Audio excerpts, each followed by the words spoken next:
En février, au moins 50 civils ont été tués dans les cas de déplacés de Djaïba, un territoire de Djougou dans la province de l'Ituri, par le milicien de la Coopérative pour le développement économique du Congo, Codeco en sigle.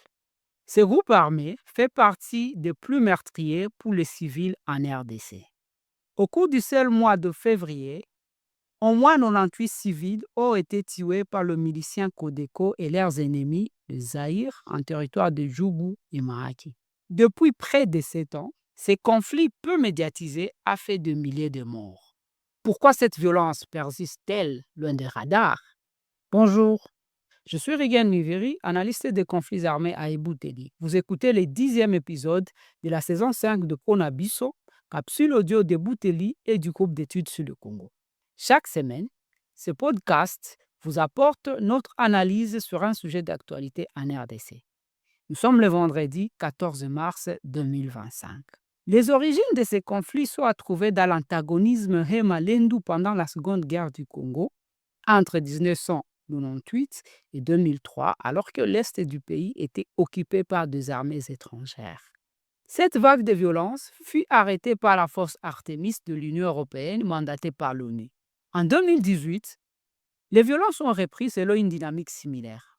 Initialement, les violences visaient principalement la communauté Hema par des miliciens Lendu qui vont plus tard s'identifier comme groupe armé affilié à la Codeco. En réaction, les Zaïre, groupe armé issu de la communauté Hema et plus tard des 4 autres communautés qui s'estiment victimes des violences de la Codeco, et ont à leur tour commis des exactions.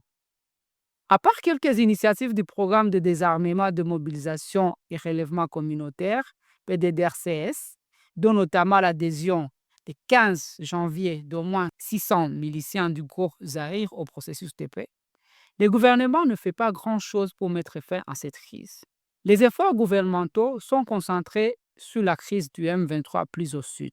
La crise en Ituri est perçue comme périphérique, alors même que les morts continuent à être enregistrés. À la différence de la crise M23, celle-ci se passe dans des contrées plus reculées sans qu'elle ne menace directement les institutions étatiques.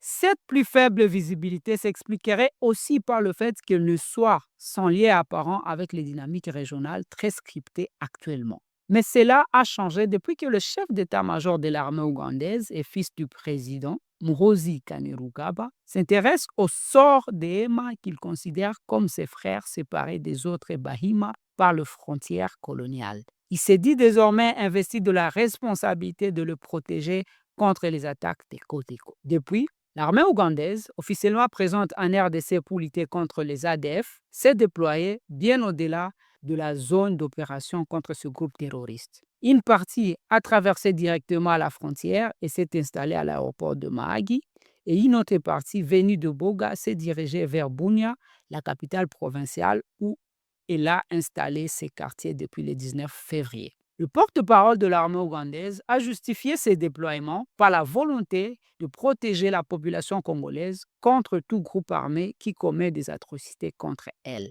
Sans les citer ouvertement, il semblait faire référence au massacre de Djaïba. Toutefois, l'armée ougandaise ne s'est pas encore déployée à Djougou, épicentre des violences en Ituri. Jusqu'à maintenant, les militaires ougandais n'ont pas encore été impliqués dans des affrontements contre les Codeco ou un quelconque autre groupe armé.